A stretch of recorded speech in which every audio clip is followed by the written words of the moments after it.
correct? I think you're correct.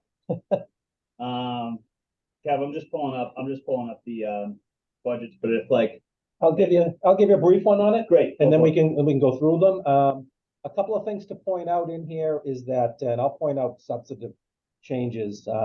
It's important to note that our clerical union contract expires June 30th, 2024. So to the extent that there's any cost of living increases for members of the clerical union that are in some of these budgets, that will not, there aren't any right now. You will see some steps, but you won't see any cost of living increase. And if there are some union members that are at the top of their current step of their job, then they're getting a zero raise in this budget, in this presentation today. So bear that in mind. So don't think, we didn't miss it. Okay. Election. Is the union purely the clerical, Steve, or does it represent other classifications, or just the clericals? Purely clerical. Oh, that's good. Yeah. Everybody else is settled. Library is not settled right now. Every other union is settled. I anticipate we'll have a settlement with both of them before town meeting, but one never knows. If you're asking, I want to know about the teachers still are not settled. So they're up right now. And I don't have any inside info either. So that's a case here. You will note quite an increase in the election expense as a percentage basis, and that's because we have more elections next fiscal year than the last fiscal year, and that's going to happen, and I'll go back down next year. That's how we do it in that budget. On the Council on Aging, which is really exploded in use, kind of came back after COVID, and really we're doing a lot of Karen Burke's doing a lot of great programs on there. They are increasing a half-time to a full-time, Kevin? That's correct. So that's why you see a little bit of a bump in that one. On the assessor's budget, although it doesn't affect Wakefield that much, you all know that we have a joint relationship or an intermunicipal agreement with Linfield and Reading, where we actually share Victor Santinello, our assessor. Wakefield and Reading have one tax hearing. Linfield unfortunately has 3 different tax classification hearings because they have 2 separate water districts. Victor was pulling his hair out with them. They had an old antiquated system. So Linfield upped Victor's salary, but they're covering it. So it doesn't affect us. I mean, I think we basically get an assessor for what, 65, 70,000 of salary. Yeah. How's it working out with Victor's time, Steve? He's doing okay. Just tell him to make sure he captures all the new growth. That's all. He did a great job this year. So I know. He does.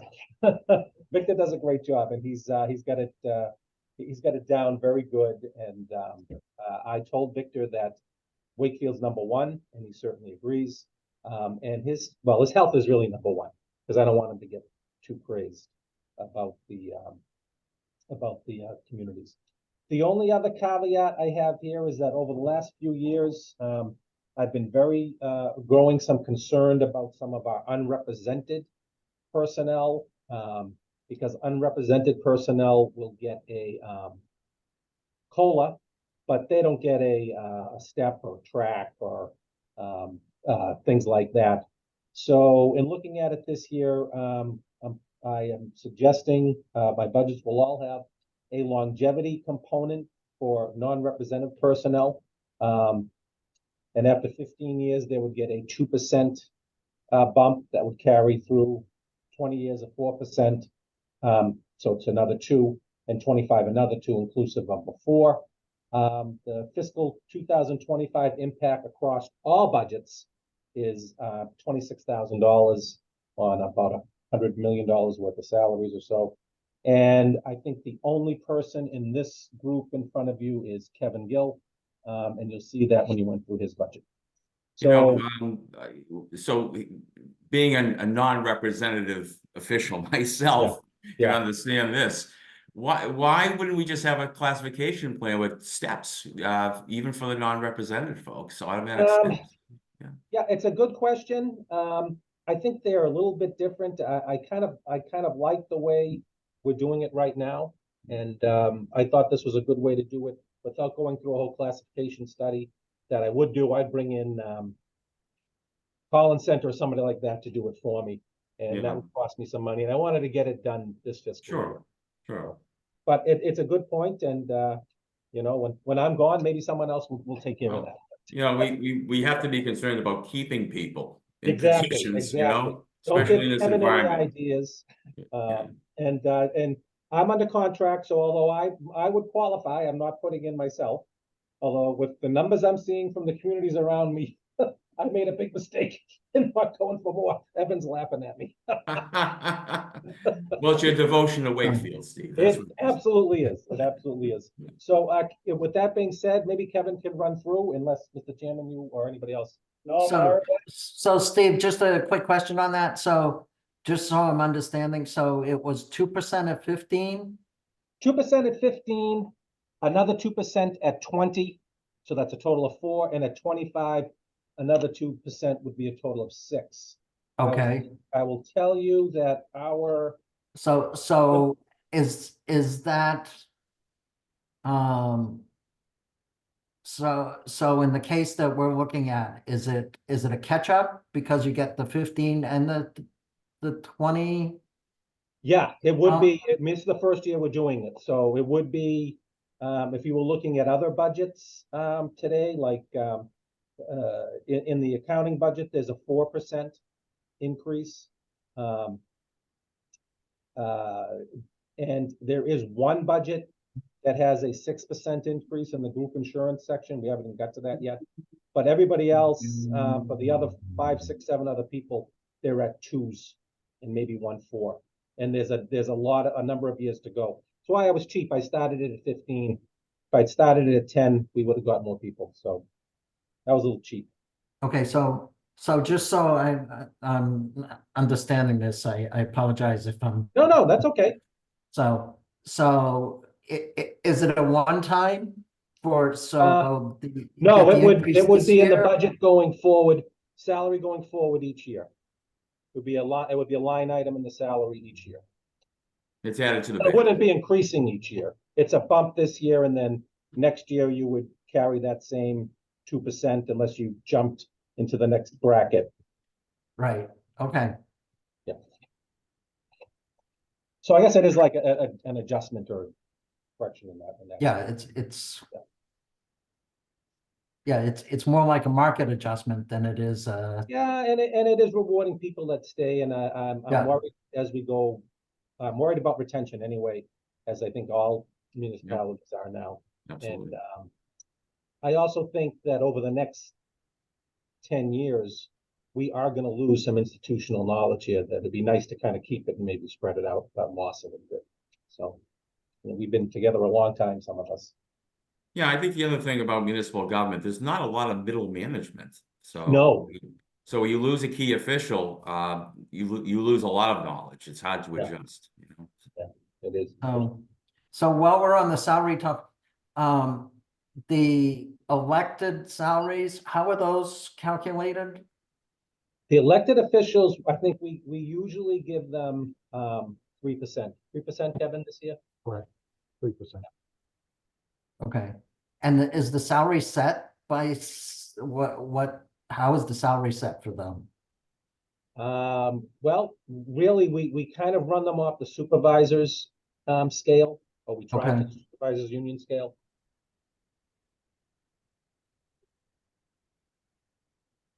There is an adjustment on the treasurer's, which I don't think is on our list until next week, because that's not really a full-time position. So that comes a little bit lower than the others. Okay, Just one quick thing about the longevity. With regards to the longevity for the non-represented, it is just for service for Wakefield. Right. Where I have previous service in other communities, that would not be included to get me to any of the thresholds. So I've been here in Wakefield for 22, 23 years. So. Yep. Just because I know there's a concern about carrying time from other places and using that as longevity, Mhm. but that's not the case here. Okay. Excellent point, Kevin. Thank you. Okay, Kevin, quickly want to run through accounting? Start there. Is that Sure. good? Accounting as presented, a 3% increase overall. Total budget increase is 14,168. Of that, 13,624 is coming from the tax levy. The increase in personal services, 11,624. Negotiated increase. There is a clerical step increase, but as David mentioned, the COLA for the clerical union is not included. That hasn't been settled yet. There's a $2,000 increase for contractual services. Professional services line item, which is used for the town audit. We use Powers and Sullivan, well known in the industry.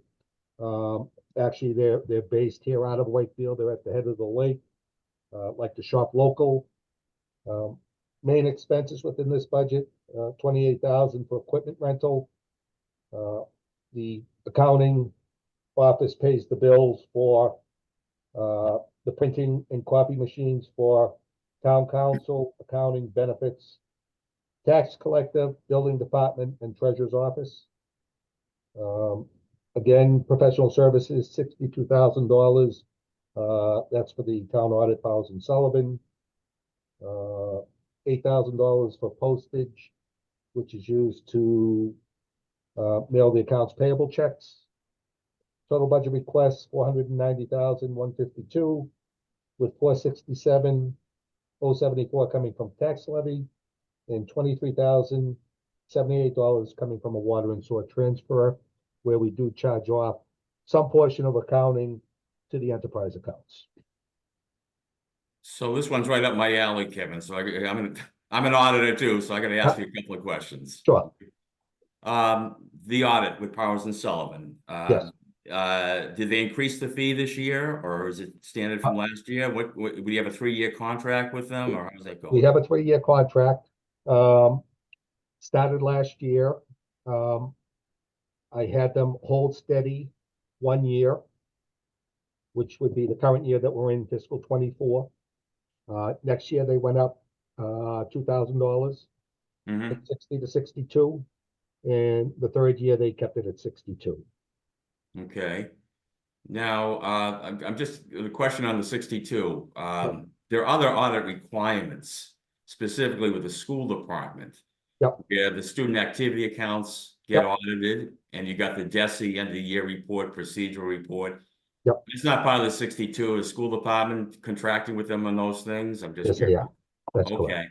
I hope they're sharing that information with you too, by the way. So sometimes Yes. school departments don't do that, you know? Yeah, the end of year report I do have to sign off on, so I do quite a bit of work with Christine, the business manager over there.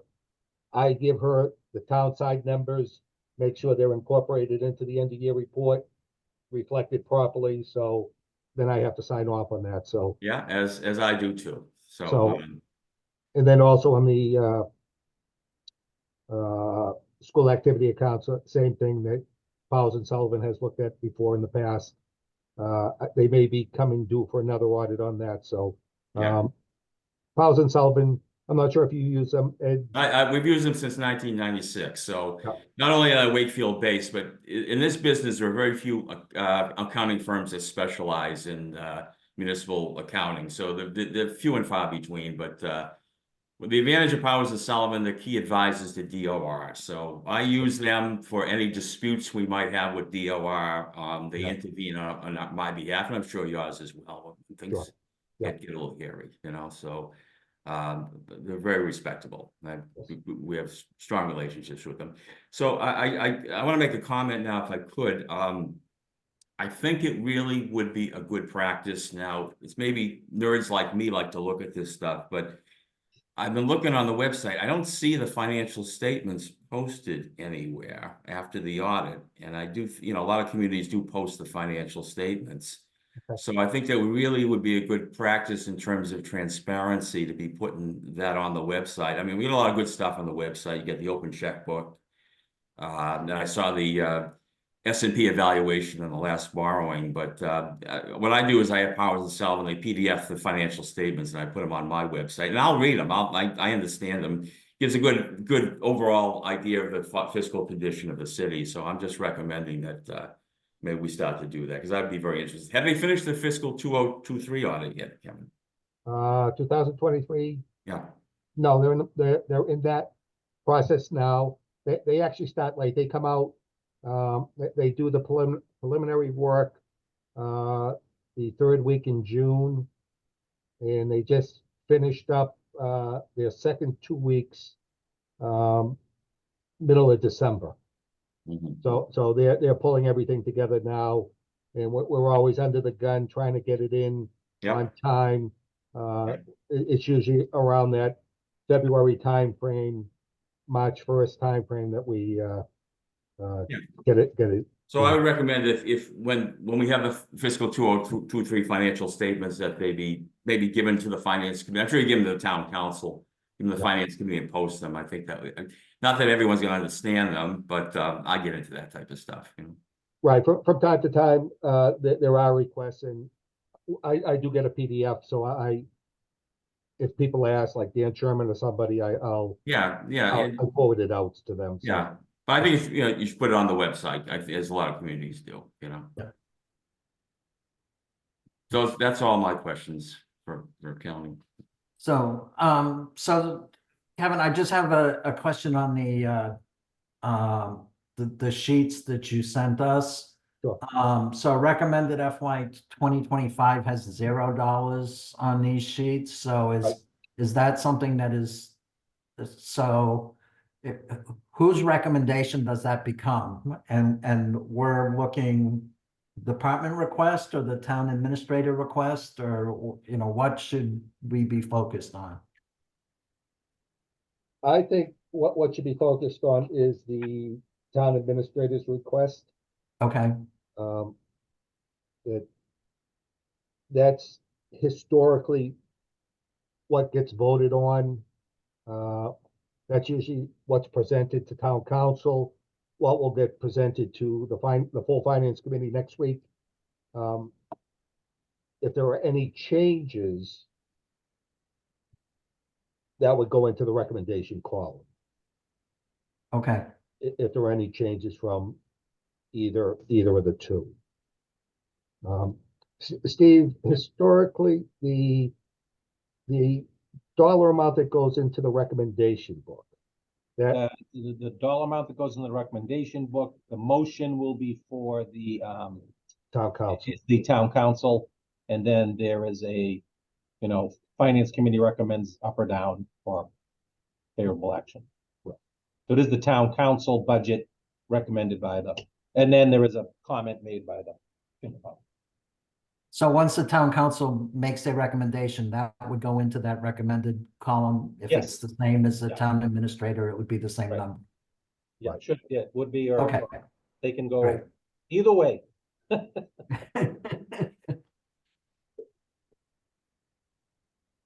Thanks. I'll just keep going, Steve. Yeah, keep going. Okay, next budget is the legal budget. Tom Mullen, I'm sure you've all met Tom Mullen. Recommending a budget increase of $7,633 over the current fiscal year. In personal services, there's a $3,833 for a 3% increase. We also increased under materials and supplies, the books and publication line item, $3,800. That's to upkeep the town's legal library. Past couple of years, we've been short in that account, so I think it's best to bump it up this year. So we bumped that up $3,800. The overall increase is 3.84%. Total request is $206,152. So I got a couple of questions. One question on legal damages. These are sort of the small claims that come in, but big ticket items, we'd have to go with what, a reserve fund transfer or whatnot, you know? Is any material litigation out there right now? We also have, no, the answer is no. We also have insurance for Yeah. some of them as well, but Sure. right now, no. Right. The year-to-date number, you can see that number fluctuates. You get one decent sized case and that $60,000 is spent. No. We've had that happen with a couple land cases. In 2023, only spent 15,000 year to date. So far this year, 4,300. So we're well within Yeah. the budget. No, it's hard to predict what's gonna happen. I mean, that's the reality, you know, so. Right. I've been hit with some big ones myself. On the outside legal counsel, do you use, when collective bargaining, do you use outside counsel for that, or do you guys just do all the? I will bring in Murphy, Hesse, and Lehane. Oh, When I okay. need to. Yeah. Mainly on some of the grievances and some of the on some of the settlements there that we're going to, particularly if it's civil service. Yeah. They seem to be better on that. On the actual contract negotiations, I will bring them in to review language, but I do not have them sit here while we're talking about numbers, because why do I want to pay them when we're Exactly. talking? That's Yeah. crazy. Right. Yeah. So, Okay. but that's when we bring them in. Okay. Those are my questions. So, just following up on Ed's legal damages question. So do we have insurance that covers us and we have a certain deductible or something that anything below that we just pay and then Yeah, we have an everything insurance else? policy, and it is a $25,000 deductible. Okay, And we may have a big claim, it may be let's not that we have one. Let's say it's a police brutality claim, something like that, or things like that.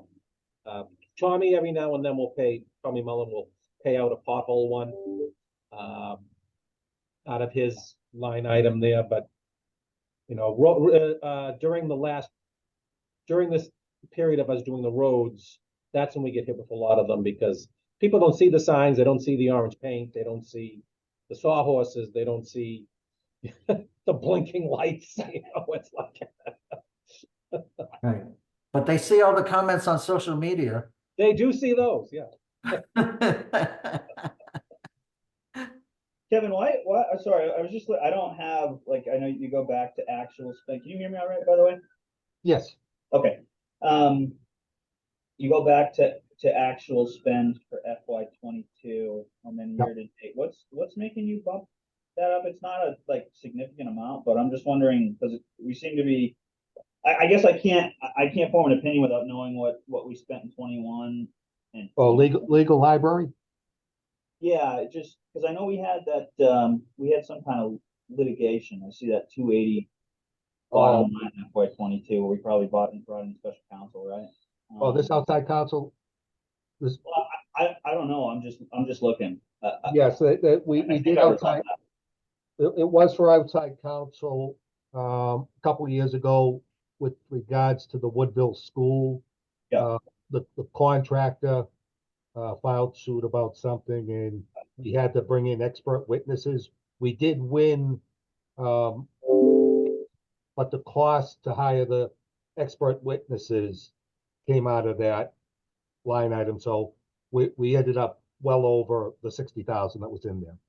No, that's fine. You got to do what you got to do. You got to pay the attorneys. They often save you money in the long run, so I get it. I'm just wondering. It looks like now that seems to be, we seem to be leveling out around like 150, 160. Yeah. I'm wondering if we're at 200 plus already. Why do we see the need to go up? Do we not think we have enough reasonable buffer there with that 202 number, or even a little less? I mean, what's the logic there? Would you rather have it appropriated than not? We'd rather have it appropriated than not, and where just one case you could spend $50,000 in the drop of a hat. Right? Yeah. So far this year and even last year for outside services that we haven't used it, but in prior years we have. That probably the 3 prior years going back 2002, 2001. I could double check here. No, that's all right. You know, I was just sort of, it's, you know, $7,600. It's just, it's not like it's gonna kind of move the needle much. I was just curious if, is this something where we're just getting in the habit of increasing it, or am I No. not getting a good sense of the trend because I'm not back to 21 or 20, and so No, it's been that dollar amount for quite a few years. Yeah. And it seems to be a good dollar amount that, more often than not, we stay under it, but, we have been not having to go outside as much the last couple of years, so that's a good thing. Okay, it is a good thing. Thanks, Kevin. Yep. Want to go to tax collector? Sure. All right. Tax collector's budget, we're requesting an increase of 7,382. Of that, 7,363 from tax levy, 19 from a water and sewer transfer. That's the increase. We increased personal services, $3,393 for the tax collector. The other 2 people in the office fall under the clerical, so they are not settled yet. Contractual services increased 3,320, 3,320. We increased the printing and binding $1,220. Professional services 100 and postage 2,000, all due to increased costs. Materials and supplies, we increased $650. That breaks down $250 to office supplies, $400 to reproduction supplies. Main expenses here, $6,420 for printing and binding, used to print the preliminary and actual tax bills. $48.50 for professional services, which is used mainly for the instruments of taking during tax title. Postage, $36,500, which is used to mail approximately 67,000 tax bills. Total request $311,855 with $249,483 coming from the tax levy and $62,372 from a water and sewer transfer.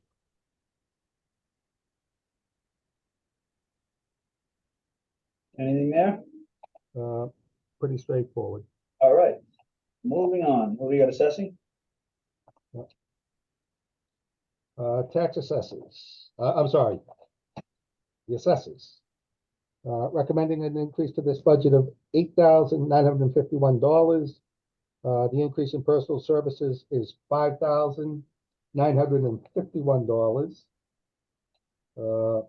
As Steve has mentioned, there was an increase in Victor's salary.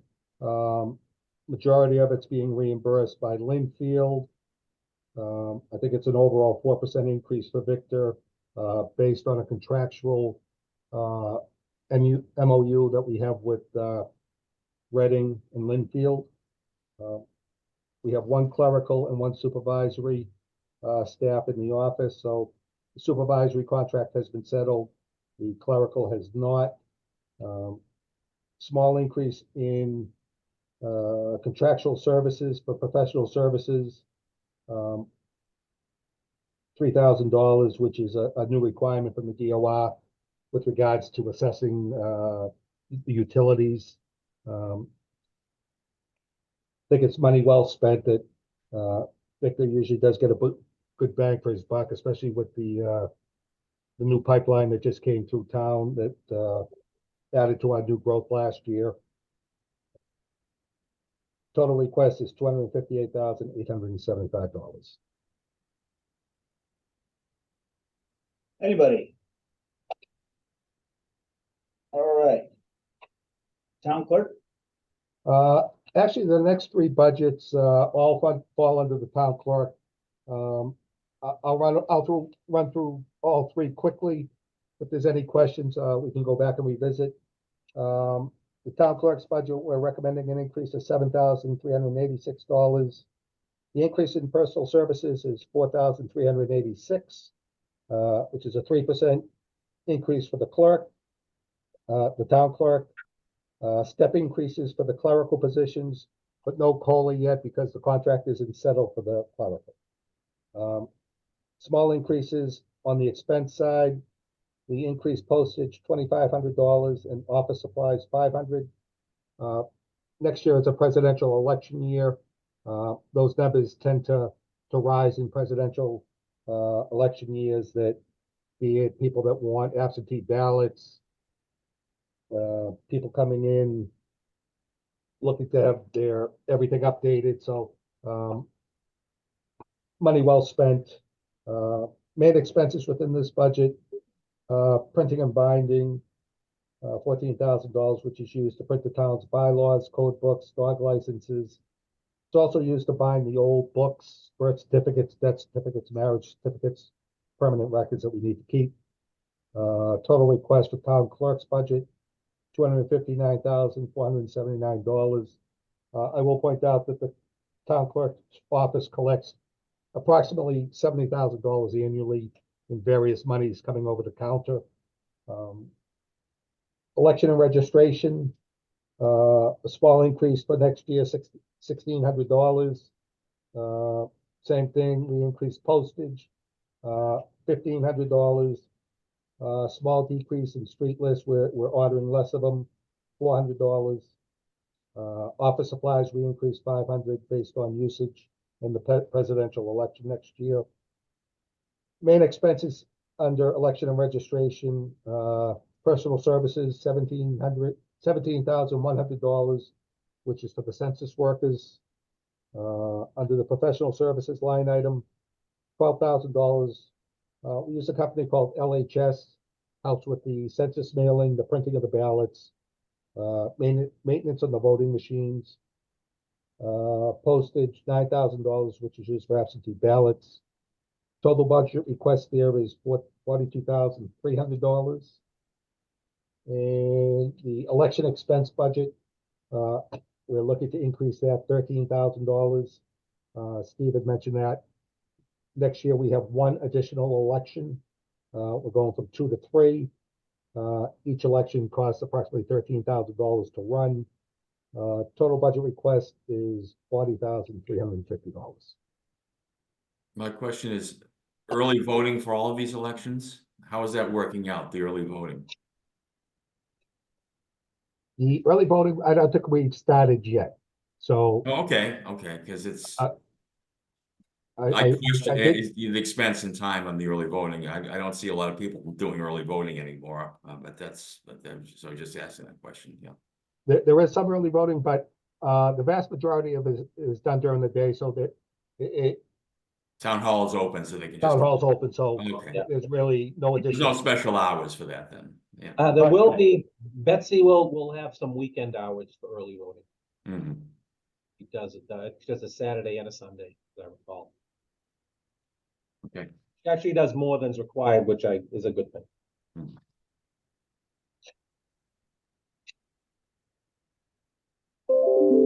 Anybody? All right, Kev, keep rolling. Keep rolling. Next budget is the finance committee's budget. Requesting level funding. Two main costs in this budget is the cost to print the town's recommendation book for town meeting, $2,800. And under dues and memberships is the finance committee's cost to be members of the MMA, $3,600. Total budget request is $7,060.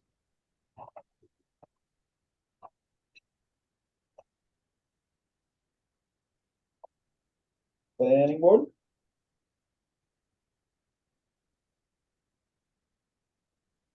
Next budget, planning board, requesting a $2,200 decrease in this budget for next year. We decreased books and publications, $2,000. When we hired the new planner, She was using a subscription to CoStar Realty. She didn't feel it was necessary anymore, so we took that out of the budget. We left $1,000 in under that line item in case she found an alternative or something cheaper or something else she wanted to try. We also decreased dues and subscriptions $200 based on usage. Main cost here, the cost of the clerk, $4,800. We budget 24 meetings, 2 meetings a month, at $200 a meeting. The advertising line item, $3,000, which is to advertise their meetings and any bylaw changes they may have. We do collect some revenue in this department. It fluctuates. In 21, we collected $10,000. Last year, it was $4,700. Year to date, it's about $1,300. Total budget request is $10,775.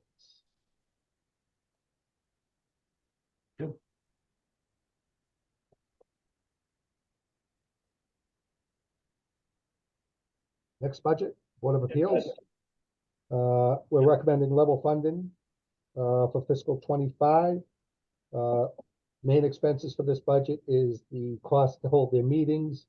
There's advertising costs, cost of the clerk. The members of the Board of Appeals do get a payment for each hearing that they have. We estimate this budget based on 50 hearings a year. Historically, this budget does pay for itself. In fiscal 21, we had a couple big projects going on. We collected $66,000 in Board of Appeals fees. In 22, it was $18,575. So there was the money was split between the fiscal years. Last year we collected over $35,000. So far, year to date, it's just under $15,000. The total budget request for next year is $30,300.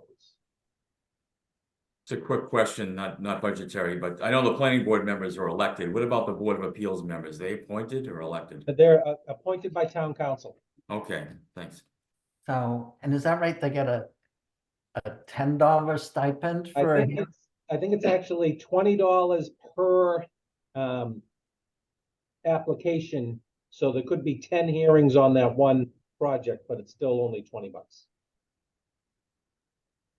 Okay, It's so $20 each, is and the this, chair gets maybe 40, or is it? because this thing on page 2 looks like board member 4 at $10 each per Oh, hearing. $10 each per hearing, okay, and then The chairman gets the 20. chairman gets Wow. 20. Sign me up.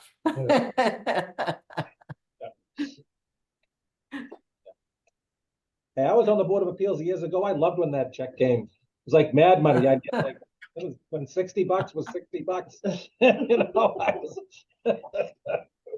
my wife didn't know about it. It was great.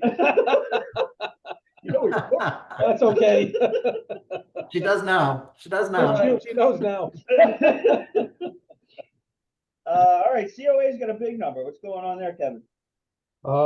Stephen mentioned that earlier. We're looking for another half-time position up at the Council on Aging. If you look on the salary portion of the budget, we have a C6 step 8, which is new for 16 hours a week. The person currently works up at the Council on Aging. They get 19 hours a week paid out of a grant. They're looking to make that person full-time. That's the Programs and Activities Coordinator for the Council on Aging. There was some shuffling during COVID because not much was happening up at the senior center. So some of the staff left.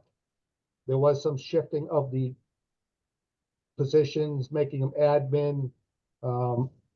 The program and activities person was basically down to nothing. And we're going back to pre-COVID numbers up there. Karen Burke, the director up there, we'll have some metrics next week about her the usage up there and the number of people that they have up there. So it's recommending that, we do add that half-time person, making it a full-time person up there. Half is paid from the grant, half is coming out of the tax levy. Yeah, I find that COAs, like, they, of all the operations in any municipality, that they seem to just do the most with the least, in terms of, they really know how to make the most out of, a dollar out of, internship programs, and so it sounds great. Yeah. I look forward, I'm happy to hear the metrics are coming, because that, data is always good for us finance people. Yeah. But great, all right. So, I'm gonna echo Evan's comments. There are occasions where I've asked the COA in Somerville to add more money to their budget. They are lean and mean, Yeah. I was gonna ask Kevin about the grant money. So you mentioned grant money. So I assume that they've applied for formula grants and whatnot. right, As the they director writes those grants and takes care of that, or you do that centrally, or? they take care of it up there. Karen takes care of it up there, so it'll come into us, and we'll let her know that the money's here, and we keep track of how much is in there, and we always go back and forth to make sure that it's spent before the end of the year, and they need whatever they need up there.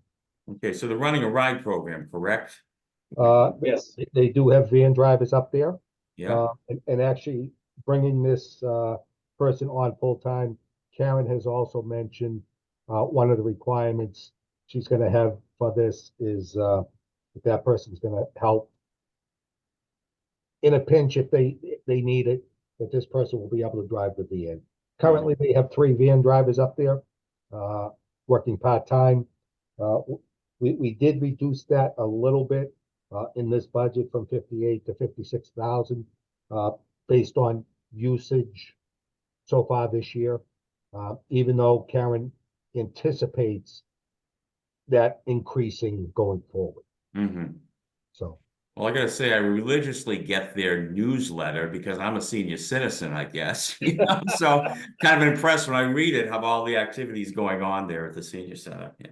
Well, I hate to mention it, but my wife is bringing a $40 check up here to join one of their programs that they're going to be putting on. But I'm starting to feel old. Oh, boy. Wait till they get her here and they're gonna say, Kevin needs to get us money for this. Our Karen Burke, the director, is ex-military, and she does run a tight, efficient ship. Does a great job. Really talks about coordinating, with other departments, and I think you're gonna see more coordinating with the schools and maybe getting some of the students involved with the seniors more and more. So it's really she's really done a great job following another great director, Judy Luciano, who retired a few years ago. So it's really it's they do a great job. They get the most out of it, and it's fun to go up there to the events too. It's a nice, people really enjoy it. So thank you. So Kevin, I'm just having a little bit of problem following the hours here. So am I reading this right? Including the director, it's like well, excluding the director, it's like 1.2 FTE. Is that full-time equivalent? It looks like about 50 hours. I'm sorry, what were you talking on, Don? You look at the number. Staffing. So on their staffing, Karen Burke's the director, she's full-time. Yeah. Beth Greenberg, she's a social worker. She's working 12 hours a week. Yeah. Mary Ann McPherson, she's the admin up there. And she works 22 hours a week. She's 22 hours a week. And then Maureen is new and gonna work 16 hours a week. Correct. Okay. And then they have the van drivers, which Yeah. they have 3 part-timers. The thing about Mary Ann's position, though, Dawn, is that Mary Ann is there all day. She also will covers, as admin for the Veterans Department. Okay. All right, so she's there, and which is the veterans agent is there, so we're kind of trying to get the most out of that position, covering both, so. Okay. So it's more of an allocation of a full-time person to the Council on Aging, It's basically. different things, yeah. The different Yeah. fund. Okay. All right, recreation? Last budget is recreation. This budget is all salary. I do put the other pages in there because the question was, what if we ever go back to funding more than just the director's salary out of, the tax levy. So I left that in there. 4% increase, the total increase is $5,118. We do cover this with the fees that are generated from the programs and activities. So the money that gets deposited into our revolving account, at the end of the year, I will take what we paid the director for the year, transfer that out of that programs and activities into the town's general fund. Everything else, the part-time people, the expenses for the programs and activities, all come out of the revolving account. Last year, we brought in almost $600,000 in fees in the programs and activities for recreation. Total expenditures was approximately $576,000. Our current balance as of 12/30 is approximately $117,000. The request for next year for this budget is $130,814. And I'm sure Steve can talk on this. Dan McGrath, I'm not sure if many of you have met him, does a great job, puts on great programs. Everyone is extremely happy with what's offered, the quality of the work, and the overall performance. He's also taken over managing the Albion Cultural Exchange as part of his regular salary. There's been no addition. I know what his long-term goal is. That's okay. That's good. Really? Yeah, so you can't, the revolving fund, I know, can't cover full-time employees, so Right. you couldn't possibly put him on with the part-timers are fine, so I just want to put that point out there. I'm just curious, what happens if you have a situation, because I've seen this happen, where you've got a family that just can't afford to pay for some of the recreation activities? Does the rec department make scholarships or allow them to participate? We work with those people, yes. Okay, yeah. I mean, we may want to see, have you applied for reduced school lunches? We want to get some, Right, some documentation, yeah. Yeah. But there's the openness to serve those Right. people. The answer is yes. Yeah. And he works very closely with the schools and the after-school programs too. Mhm. So Steve, I've got a question for you. All that new high-tech equipment in the Heritage Room, did that come out of the revolving fund, or was No, that that ARPA, high-tech, or what was it? came out of ARPA, because the Heritage Room will be one of our Zoom hybrid rooms for meetings. Right. So, and maybe the FinCom will meet there because it's a little bit bigger, a little bit more comfortable. So that came out of ARPA, the high-tech stuff. So they should post some directions on how to use the equipment for people that Well, use it's not really open to the public yet, so. Oh, okay. It's not ready for prime time. Why, did you guys try to use it? Yes. Oh. Did it work? No, we ended up using the old one. Okay, that's why. Oh, So Right. just having real quickly, the first group of budgets up 4.84% over last year. Of that 4.84, 2.8 is for overall budget increases. About 2% is for the extra election and the halftime position up at the Council on Aging. So we're trying to keep our increases as low as possible. Thanks, Kevin. Anybody have any more questions or comments now that we're on to that section of the agenda? All right. wondering if we could have a meeting, for our next group of budgets on the 18th. That Thursday afternoon, I think maybe, Kevin, will you be back by then? I am back on the 17th. I will be in on the 18th. Okay, maybe 18th at 4 o'clock, does that work? Is it possible to do it a little bit earlier? Oh, I like that. Yeah, I'm gonna be, have to do it remote from my office, but it's okay, but, usually 4 to 5 is a little bit difficult. Even if we did it at 3:30, it would be a little bit better for me, but I'll, accommodate, my comrades here, whatever's easier for Don and Evan. It's fine with me, it's up to you, Doc. Yeah, I can do 3:30, so Okay. I actually have a meeting from 3 to 3:30 already booked, but. There you I go, can now do you have a hard 3:30. stop. We gave you an excuse, all right, Thank you. anybody? All right then, Thank see you on the you. 18th, motion to adjourn, Second? all in favor, sign off. All right. Thank you, Aye. everyone.